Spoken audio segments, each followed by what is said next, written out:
Frugality. You all heard the word frugality, right?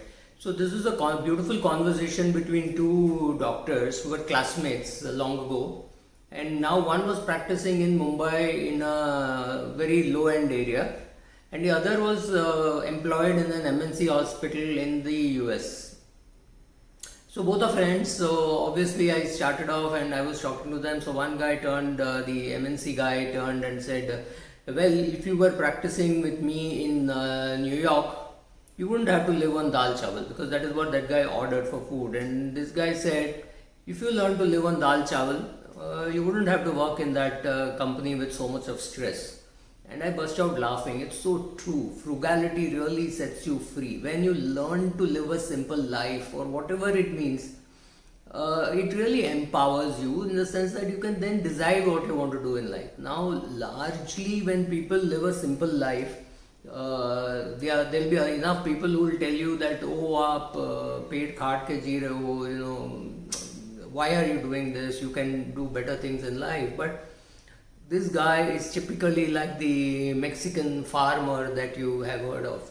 I'm sure you know the Mexican farmer story. But here it is for those who do not know. A rich investment banker from US goes to Mexico and he sees a farmer sitting there doing nothing, literally nothing, he's just doing some time pass. So this fellow goes to him and says, what do you do? So he says, I do fishing. So how do you do fishing? So he says, I fish, I go in the morning, I fish, I sell my stuff off in the market by about 1 o'clock, 2 o'clock. And then I go home, have food and drink and have a great time with my wife and children and all, and that's it. So this fellow, typical investment banker looking for an opportunity, says, oh, you should buy a trawler, then you can put more people on the job, then they will fish for you.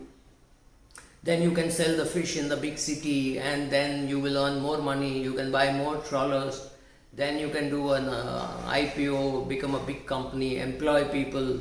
He said, and then do what? He said, then you can sit at home and not have to worry, you can be with your family and wife and children, and you would have done well. So this fellow says, I'm already doing that, am I not?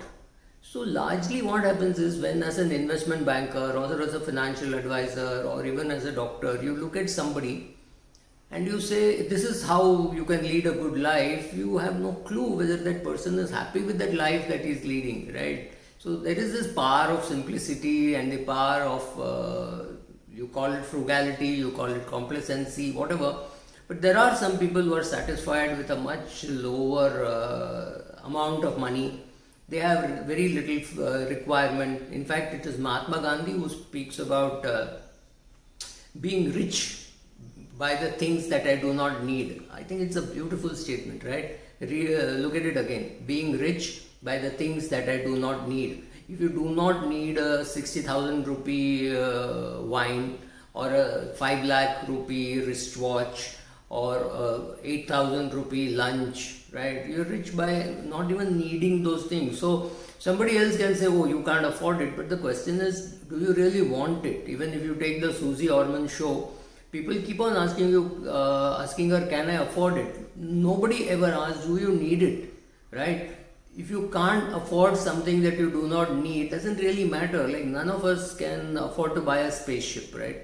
Nobody will let you buy a spaceship. Even if you have $1 billion, which what it costs, they will not let you buy a spaceship. So, well, okay, you don't have a spaceship, you live without it. You say, okay, I don't need a spaceship, right?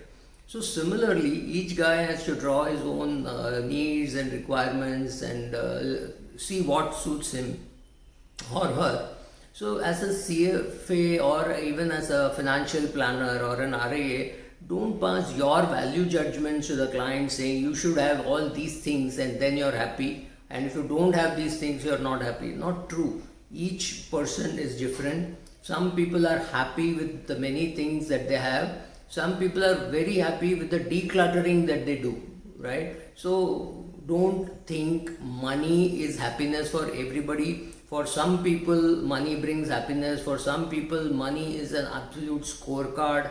Some people who have had a deprived childhood, they think that they have to keep on adding to the obvious signs of success, right? Which means the second house, third house, second car, foreign trips, which are more for the others, right? So frugality brings you tremendous satisfaction, peace of mind, but for some people it is not frugality, it is chasing things that brings them more happiness. Of course, at 22 you are different, at 52 you are different, at 72 you will be very different.